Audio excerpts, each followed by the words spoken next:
ഒരു കാരണവശാലും കുട്ടനാടൻ മൂലം വെള്ളംകളിക്ക് പ്രാദേശിക അവധി നൽകില്ല എന്ന് പറഞ്ഞ മുഖ്യമന്ത്രി അത് അങ്ങനെ പറഞ്ഞതല്ല, തന്നോട് മുമ്പ് പറഞ്ഞ ഒരു കാര്യത്തിന്റെ തുടർച്ചയായി പറഞ്ഞതാണ് എന്ന് പറഞ്ഞുകൊണ്ട് രംഗത്ത് വന്നിരിക്കുകയാണ് വ്യവസായിക മന്ത്രി ശ്രീ കുഞ്ഞാലിക്കുട്ടി. എന്ത് തേങ്ങയ്ക്കാണ് കുഞ്ഞാലിക്കുട്ടി അങ്ങനെ പറഞ്ഞത് എന്നുള്ളത് മനസ്സിലാവുന്നില്ല. അല്ലെങ്കിൽ തന്നെ ലീഗ് വരച്ച ഒരു വരയിൽ നിന്ന് ഒട്ടും തന്നെ മുന്നോട്ട് പോകാത്തവരാണ് കോൺഗ്രസുകാർ എന്ന വലിയ ചീത്തപ്പേര് കോൺഗ്രസിന് നിലനിൽക്കുന്നുണ്ട്.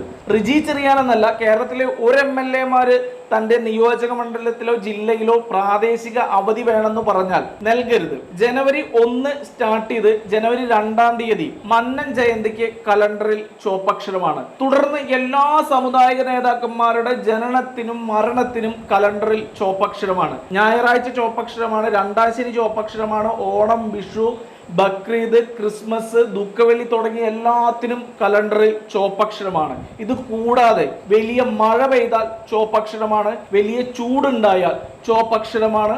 ഇത്രയധികം അവധി കിട്ടുന്ന സർക്കാർ ജീവനക്കാരല്ലാതെ മറ്റാരുണ്ട് നമ്മുടെ നാട്ടിൽ? നമ്മൾ അടയ്ക്കുന്ന നികുതി പണം കൊണ്ട് 1 രൂപ പോലും കുറയാതെ ഇവർക്ക് എല്ലാവർക്കും സാലറി കൊടുക്കുന്നില്ലേ? പിന്നെയും എന്ത് തേങ്ങയ്ക്കാണ് ഈ അവധി കൊടുക്കേണ്ട ആവശ്യം? നമ്മൾ ഓർക്കേണ്ടത് ഇന്ത്യയുടെ ഉരുക്കു മനുഷ്യനായ APJ അബ്ദുൽ കലാമിന്റെ വാക്കുകളാണ്. ഞാൻ മരിച്ചാൽ 1 ദിവസം അവധി കൊടുക്കാതെ 1 ദിവസം അധികം ജോലി നൽകണം എന്നാണ് അദ്ദേഹം പറഞ്ഞത്. അതാണ് നമ്മൾ മാതൃകയാക്കേണ്ടത്.